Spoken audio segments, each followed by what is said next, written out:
Eu flipo.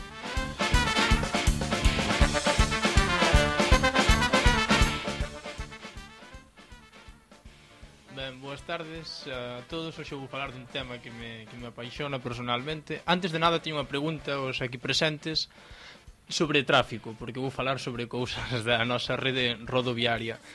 Se hai un cruce con 4 sentidos e 4 vehículos, un por cada lado do cruce, quen credes vos que ten a prioridade? Efectivamente, estou vendo por aquí caras de asomo. Pois, sí, o que ten a prioridade é sempre o mesmo, o transportista. A xente desta horta estamos fartas de apurar. Hola, amigo transportista. Sei que és necesario para que a nosa sociedade de consumo demencial funcione medianamente ben. Ti és o lubricante que fai fluir as mercadorías neste sistema económico denostable e antihumán. Ben, hai que ser agradecido sempre en primeiro lugar. Así que acabo xa ca parte que me exime de responsabilidades futuras e comezo xa. Preparada para estourar, caldeiras no Caurel e alta velocidade, políticas centradas en matar a diversidade. Primeiro, Antes de que comeces, Pablo, sí. O programa ten que se emitir a semana que ven, Home, espero que non nos secuestren. Ben, eso, primeiro, señor transportista, podes tratar de ti, supoño. Supoño que terás carné de conducir. Supoño que fuches a unha autoescola, como todo o mundo que ten carné de tráfico, aí pode conducir. Supoño que algún amigo examinador de tráfico, bueno, disto tamén podemos falar outro día, que é un tema bastante manido. Algún examinador de tráfico che dixo que conducías ben. Ben, pois sinto ter que baixarte da burra, pero non conduces ben, en absoluto. Conduces como ao carallo e non tes nin idea das normas de tráfico.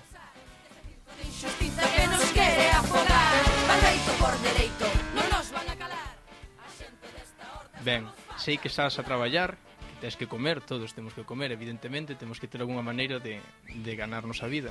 Tens que facer rápido ese encargo. E tamén sei que che dá igual que esa poza che de auga que está diante miña, pois dache igual ter que esquivala, e non o vas facer. E dache igual que eu este adiante dela, e que cando pases por diante dela me enchas de auga de arriba a baixo, é dicir, xa sei que che dá igual.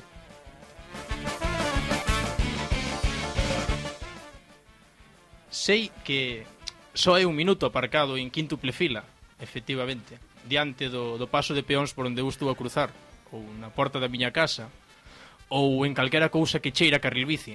Seino, son moi comprensivo.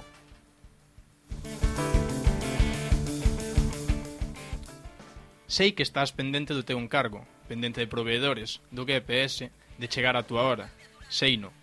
Sei que para ti eso é máis importante que, por exemplo, mirar a cor do semáforo, ou se está a atravesar alguén o paso de peóns, ou se estás un pouco moito pasando por riba da beirarrúa. Iso son detalles en importancia.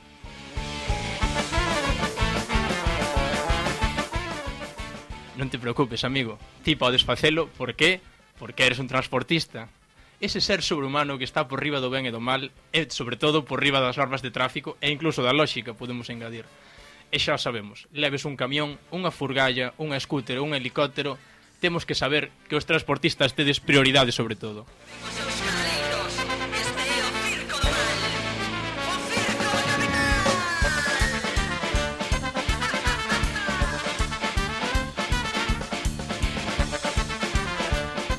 Imos xa cas novas desta semana, así cas novas do Flipo. Esta semana traio nada máis unha nova, pero é bastante potente, coido.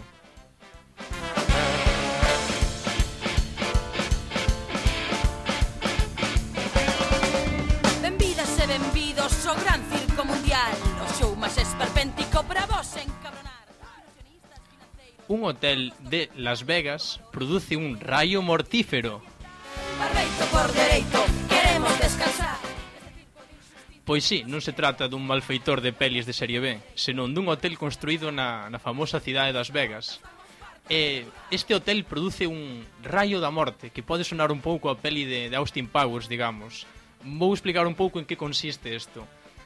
A ver, este hotel ten un deseño cunha fachada cóncava feita a partir dun material altamente reflectivo. O problema é que nas tardes na que o sol é tan forte que reflicte no edificio e o material é tan pouco receptivo, o que fai este hotel é reflectir os raios magnificando o seu efecto e rematan por queimar a pel das persoas. Non sei, visto a mentalidade empresarial nos Estados Unidos, eu creo que podían meter como un extra, digamos, esta especie de solario rápido no prezo da habitación. Non sei vos que opinades. Home, a verdade é que danlles caña un pouco, Produce non? o mellor queimaduras de segundo ou terceiro grado, pero eso non ten importancia. Pero se incluenche no precio ou non? Ai, non sei, eso dependerá do amigo empresario de turno.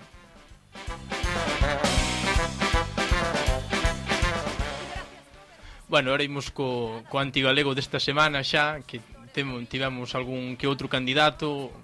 Eu estive dubidando entre dous ou así. Esta semana puxeno bastante difícil, así que xa non vou dar nin opción a que poidamos elucubrar, non? É moi difícil, porque é, digamos, é un ente abstracto. Esta semana vamos a otorgar este galardón de dubidosa, digamos, de dubidosa entidade ao empresariado galego, neste caso a Caixa Boba e Caixa Paliza, que ante os problemas de liquidez malvenderon a exitosa firma de telecomunicacións R a un fondo de inversores especuladores. Perdón, non quería decir inversores especuladores, xa que ambos son epítetos.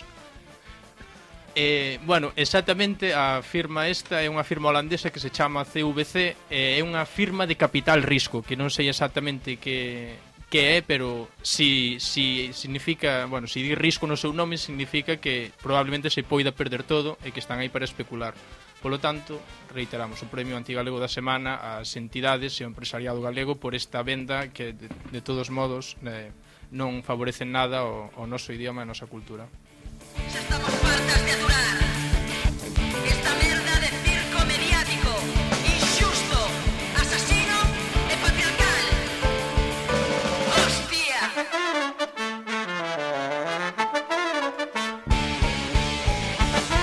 Bueno, ahora imos pasar xa a sección máis intermitente do Eu Flipo, que ven sendo a dobraxe galega da semana levada polo amigo Silvio. Da semana que facemos dobraxe galega, efectivamente. Da semana que facemos. Efectivamente, pois esa dobraxe galega que esta semana, esta terceira semana de novembro, pois é un tanto especial, é algo que todo o mundo vai recoñecer, ou iso agardo dos nosos ouvintes.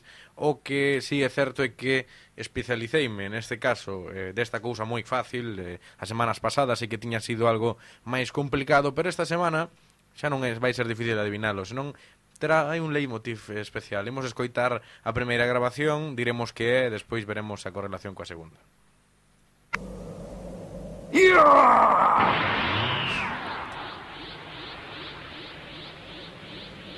Veña, ide para casa, tomade un pouco de leite e a dormir. Apartade do medio.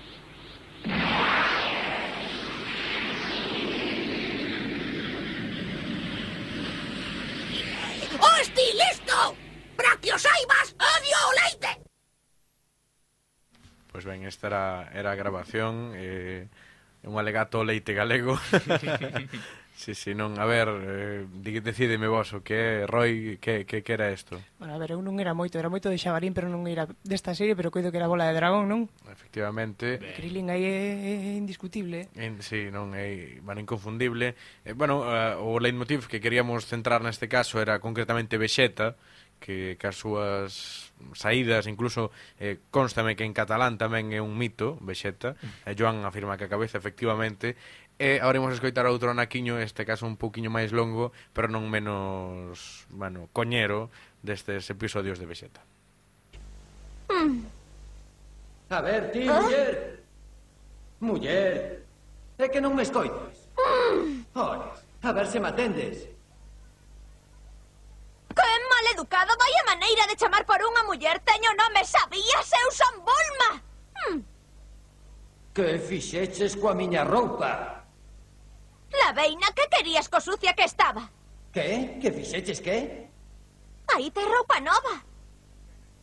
Eu son o príncipe dos guerreiros do espacio. Como vou por eu esta roupa? Se non a queres por, vai en camino. Que ordinaria é esta muller.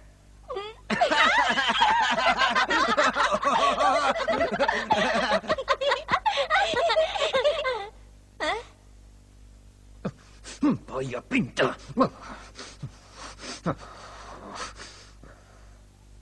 Contra, que ben che senta.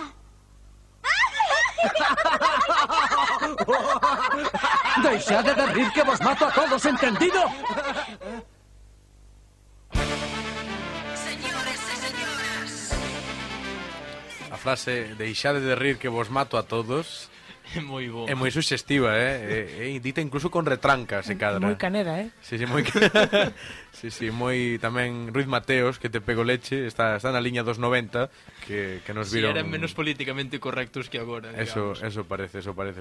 Pois esta era a dobraxe galega desta semana, que, un homenaxe a Dragon Ball Z, que, como dirías ti, Pablo, sendo igual de incisivo, fixo máis que non ca moitos, que a todos os políticos. Probablemente.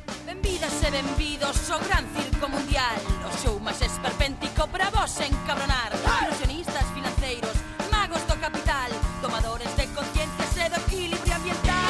Barbeito por dereito, queremos descansar.